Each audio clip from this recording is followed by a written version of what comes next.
Right, I've basically got no script or anything for this, so it's basically probably going to be about half an hour of just me rambling inside FL Studio. But anyway, yeah, I said I'm going to do a tutorial on Complextro for a long while now, so let's get going. So I'm going to start off with an intro. So normally your intro generally is just a basic 4/4 drum beat. A lot of people give me shit for just using that all the time, but you know, that's how it goes. So if I just drag this one in,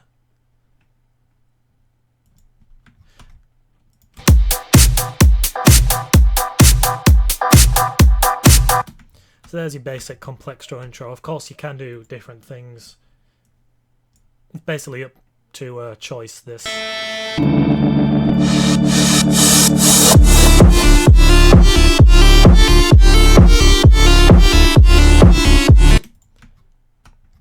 And it also depends on what style of Complextro you're making, because like there's the darker Wolfgang Gartner style stuff, or there's the light-hearted Madion kind of stuff. But yeah, I'm basically just gonna cover the drum intro because that's obviously the only intro I can make. But before I actually go over making the intro, I'm going to talk about track structure. So a lot of the time it is at 128 beats per minute. Of course you can do other, I've done 129, 124. All just depends on how pretentious you want to be. 128 is normally the norm. So your track structure is generally the drum intro should be around 30 seconds or a minute long, depending. So there you got your drum intro. I'm just gonna color this track. There we go. So that'll be your intro. We'll have this one as, say, a break. And this one as the drop. So your break can be basically as long as you want it to be. Normally, I'm just basically going to lay out how I did Ghostlight in this one. So for Ghostlight I had long drum intro and then 30 seconds of break, with the last like section here being a build up. The drop generally is the same section. Say normally it can be anywhere. I've had like, you know, 8 bar drop measures, 16 bar drop measures, whatever. But it's normally the same section, just repeated and slowly adding more background stuff. So hi-hats, drums, effects. Like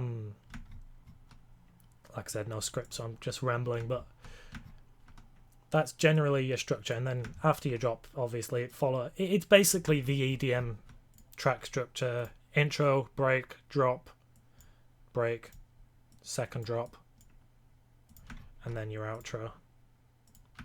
So this is generally what a Complextro track would look like.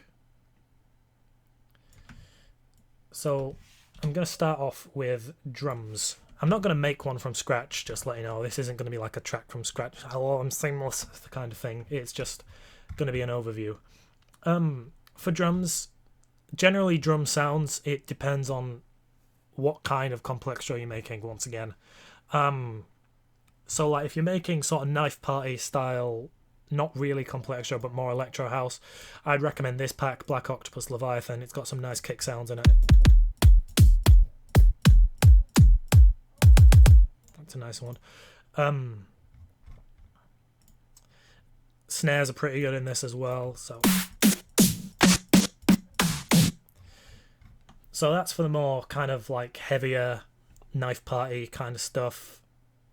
But if you're wanting to do sort of Wolfgang Gartner style stuff, I know people shit on Vengeance, but it's pretty good for Complextro style drums.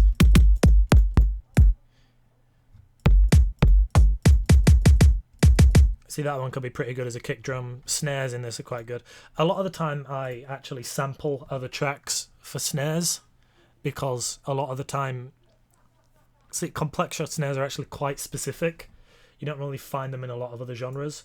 So I normally like to sample them. I'll find out where I've put this one fucking snare.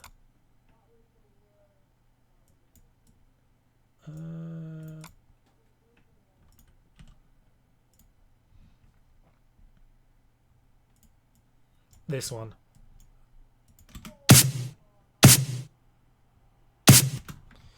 It's one of my favourite snare sounds. That's also used in Ghostlight. So Complextro drums, generally they are just pretty basic kick, clap or snare. So I'll just get some sort. I'll just do it with the fucking default ones. I know it's going to sound like trash, but this is your general Complextro drum beat. And with this, a lot of the time the drum beat isn't just the same clap snare. The intensity of the track is often defined by the drum beat. So during the first section of the drop, you would often just have the kick and the snare, whereas the second section, which is the second loop of the bass sounds, you would add the hi-hat loop.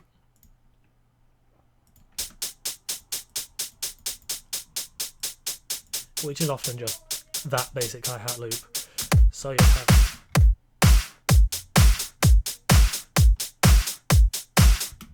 and that would be, of course, you would have some bass sounds going on at the bottom here with the drop. I'm going to open up a project now. This one. So I can talk more about chord structures and sound design and the drop. Might take a while to load because it's got a lot of shit in it.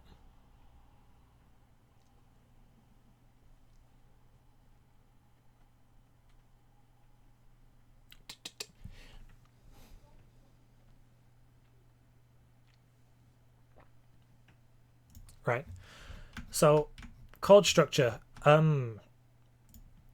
depending on the type of track, you can have really like happy chords and shit like that, or you can do some more dissonant kind of things, and I'm going to talk about the dissonant kind of chords here.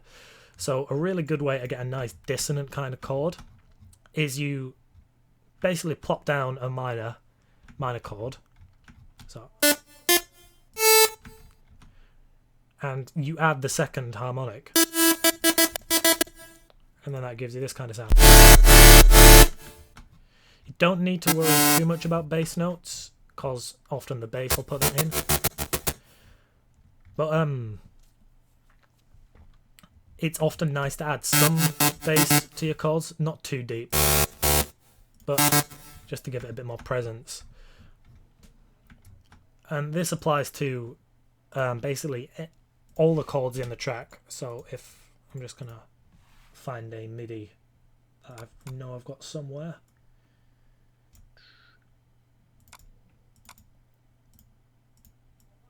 So these are the Ghostlight 2016 chords. It's still the same, but like minor,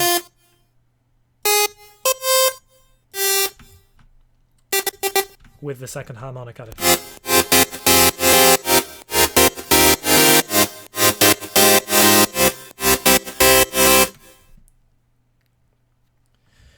And a lot of the time, like your chord sequences, they're probably the hardest things to come up with in terms of chords, obviously. Like, whoa. Making chords is, you know, the hardest part of making chords, but they're generally what takes me the longest in a track.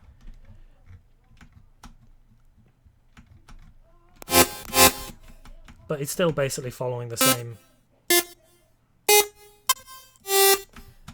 idea of adding a lower harmonic in just to make it sound a bit more dissonant. Where next? Sound design. This is probably the fucking easiest part about it, apart from, well, the drums. It's basically just saw waves. So Silent is one of my go-to synths. The chords are literally just this.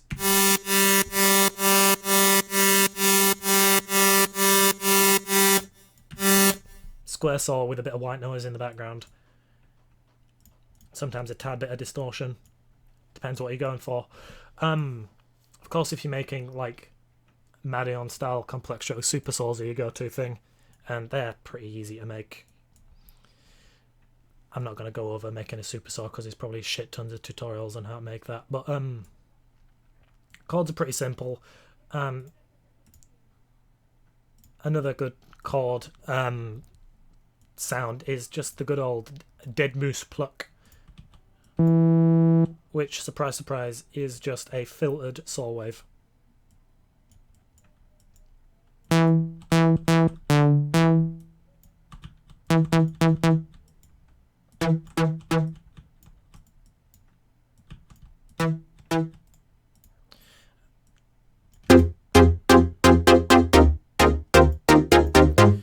Then you can add some, a nice bit thing to do is add some downsampling.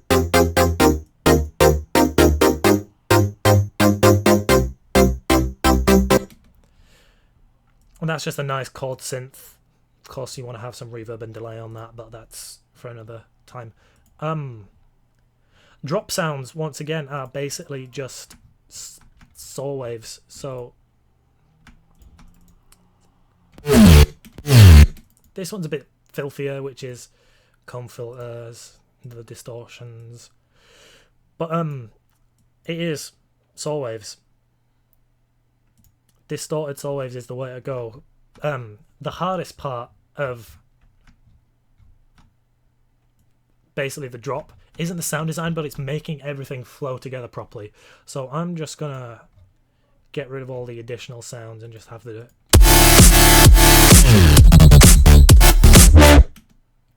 so even just take out the drums as well.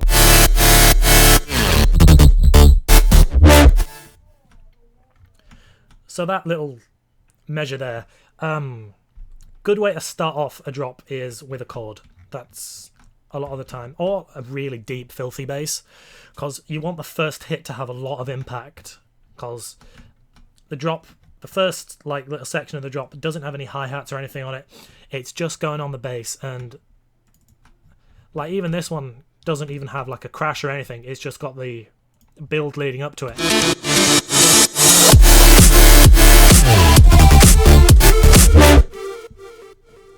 So you want that first hit to have a lot of impact, and the best way to do that is with a chord or a nice deep distorted saw bass.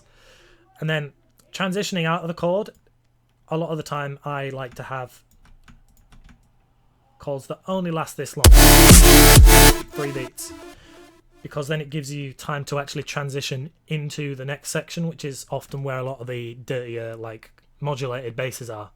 So normally you have like a 1 bar, 1 beat, or maybe half a beat, 2 basses there. And this is just a slide down distorted saw. Of course you can do something completely different and go you know, dirty light style and have like a very, it's hard to describe. In fact, I'll try and find the track. Yeah, this one. The drop in this one is pretty unique in the fact that like the first impact isn't like a deep dirty bass. It just, you know, I'll just play it.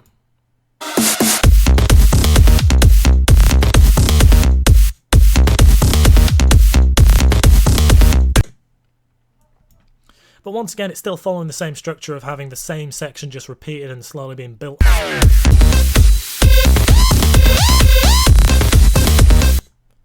But yeah, that is one way you could go about it. Then we're going to move on to this little section here. So this is where your modulated basses are going to go. I'm not going to tell you exactly what to put here, because that's basically up to you, but I'm just going to give you a few guidelines. So after you've come out of like this section, you want to have something that's like just sort of leads out of this basically. So in this case, I've got like this down pitching, crushed sort of, kind of a wobble, but not really. Something that you should always do, though, is if you have a filter open, you should always close it somehow. So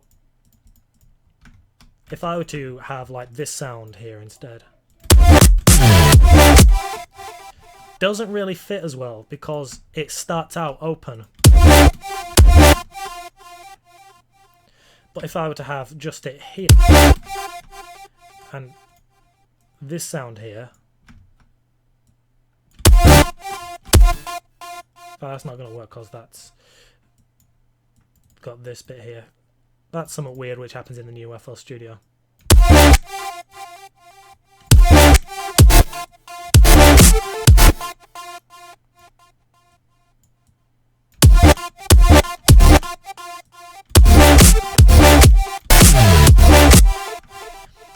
So remember, always, if you've got a filter open somewhere, you need to close it later on. Otherwise it generally doesn't work, it sounds sort of disjointed. I'm just going to reset all the stuff. Oh great, that's as far as the fucking history goes, so now I've got to find it. There it is. Where next? So yeah, these are quite good little sections to add, just small little bites of bass sounds. So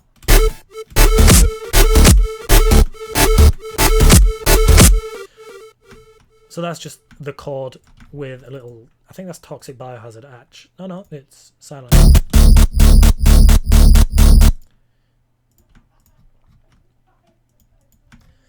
So just short little sections which you can add after long sections is generally the best way of going about it. Because you want to keep it varied. You don't want to have just long sections of bass which are just the same sound. If I were to add just like, where's the sound gone? This one here.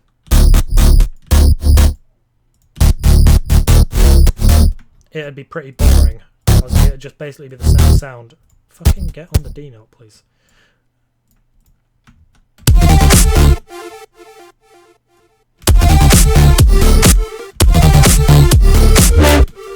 See, it just lacks the energy. Whereas with like some short sounds, you have the same sort of energy. After that, you can do basically whatever. I like to add just more chords, or you can add some more basses going on there. In fact, I think that happens in Abracadabra.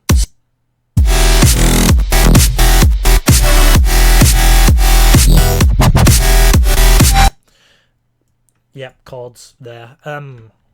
But it's basically up to you. You can add like a chord section. Generally, you don't want to have like a single chord like it is here. You want to break it up, add some little basses in the inside. So this one is probably the easiest fucking sound to make in the entire track. It's just pitch saw wave. But because of how short it is, it just fits.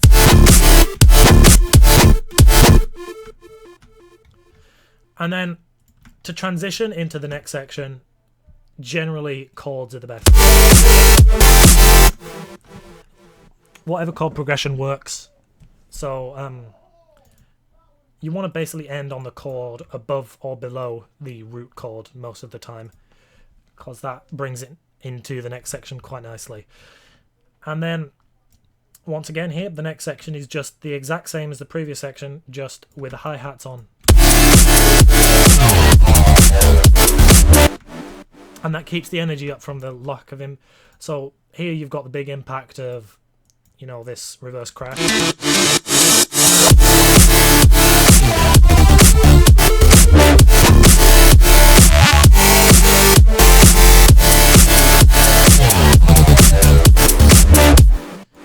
That just brings in the energy again. Again. And then for this section, I'll just bring in the main lead, which is, this is a like an edit of Toccato and Fugue. If you haven't heard that track, it's pretty good. It's by Bach. Although I'd be surprised if you hadn't heard it. It's probably one of the most well-known pieces of classical music because it's just always associated with Count Dracula for some reason.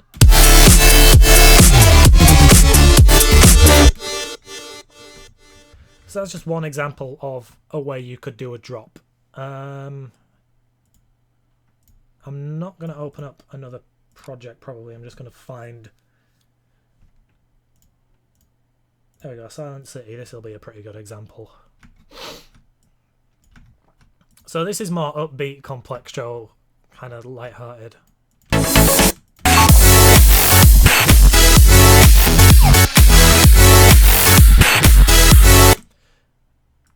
So with this one, it's very chord-based. You can do that.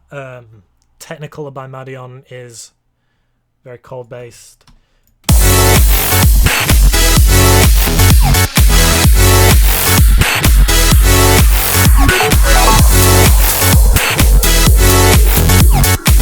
Still got the same ideology of having the same section repeated, just building up.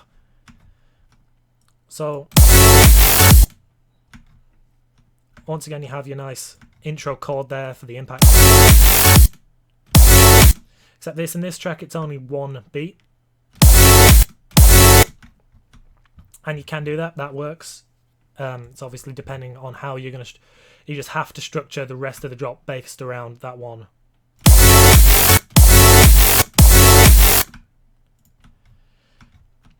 So coming out of that, you want to have some sort of bass sound or, well, any sound. In this one, I sometimes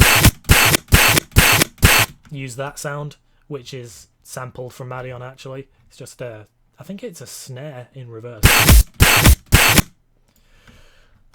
But once again, it's all about making sure all the sounds work together. You don't want to have disjointed sounds, otherwise it's just going to sound bad. I'm just going to find another one somewhere. Oh yeah, that'll work. Get some needy, speedy, greedy going on in here.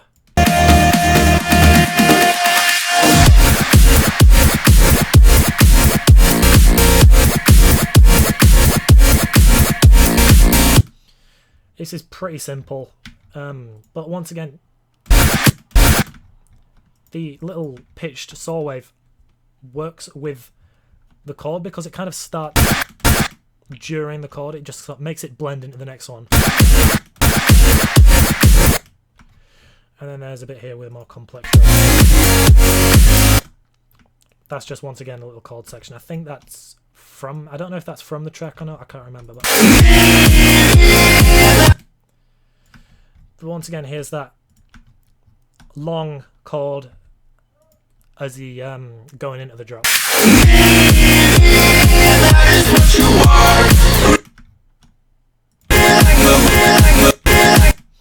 And there's the short little sound. Kind of hard to hear behind the vocals, but well, actually there's a bit where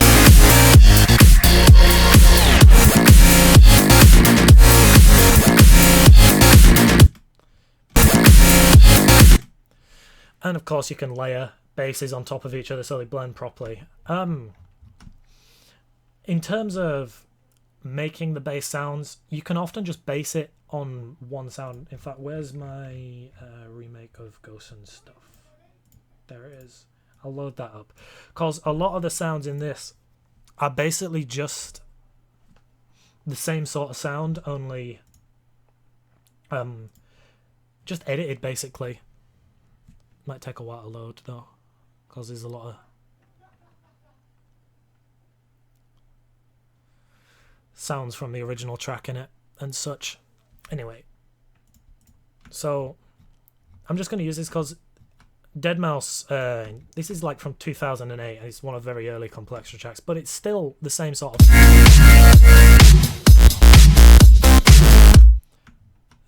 idea.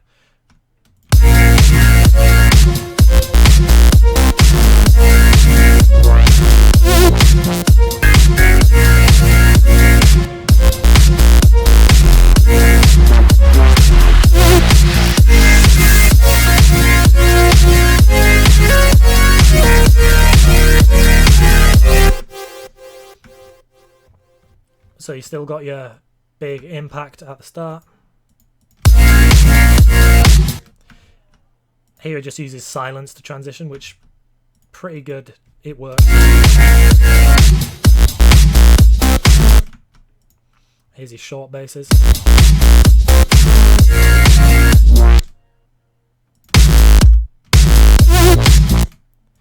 And the way filter goes into the next section with this filtered bass here, which is, in fact, there's an automation clip down there which opens that.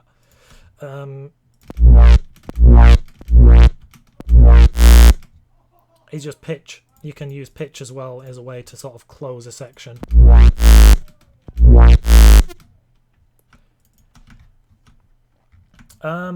Transitions are generally pretty easy. It's normally just some white noise with a riser on it. Riser? Automation clip. Fuck, I'm looking at riser. You can also, another way to do it is just use filters. You just have a, where's the mixer gone?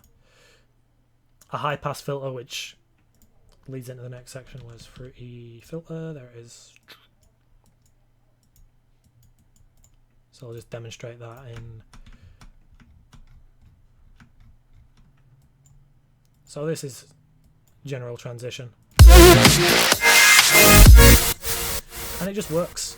High passes, low passes, sometimes flanges, just little effects that can get you out of a drop and into a break.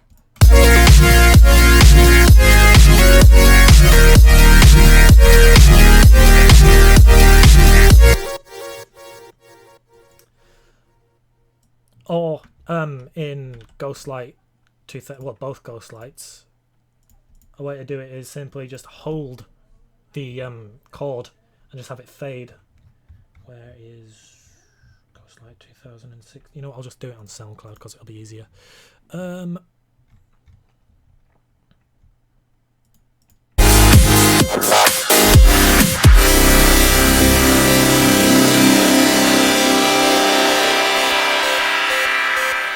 Just hold that chord is one good way to go about it. And then your outro can be a variant of the intro, just in reverse. A lot of the time I do that. So in Ghostlight 2016 you've got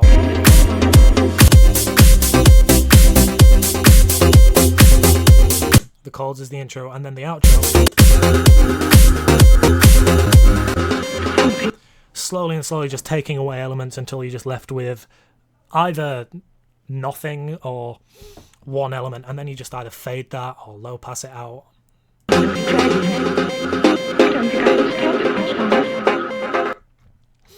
Another good thing to do with the outro is actually include elements of the drop in it if you've just come out of the drop to go into the outro. So in Abracadabra there's bits of drop in the outro.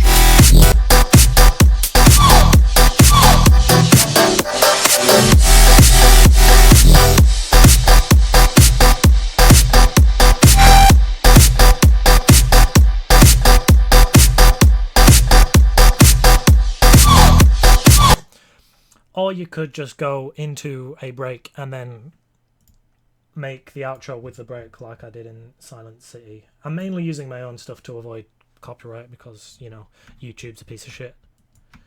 So I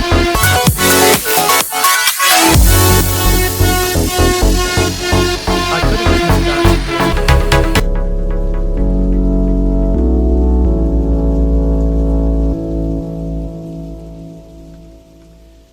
Yeah, it's all based on the track and how the track sounds. So if you've got a drum intro, generally you want to have a drum outro. If you don't have a drum intro, then you don't really want to have a drum outro. It just kind of makes it feel like it doesn't. I'm trying to think of a way to put it.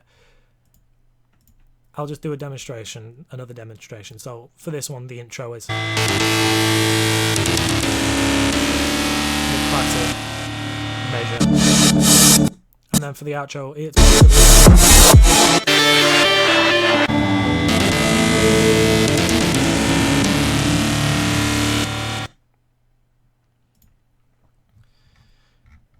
what else do I need to cover? I think that's about it, really.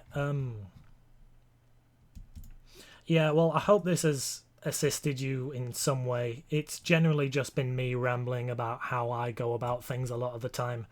There's nothing really specific in here. If you want me to do specific things, then I will, just message me or whatever. But yeah, that's Complextro. Hope this has helped.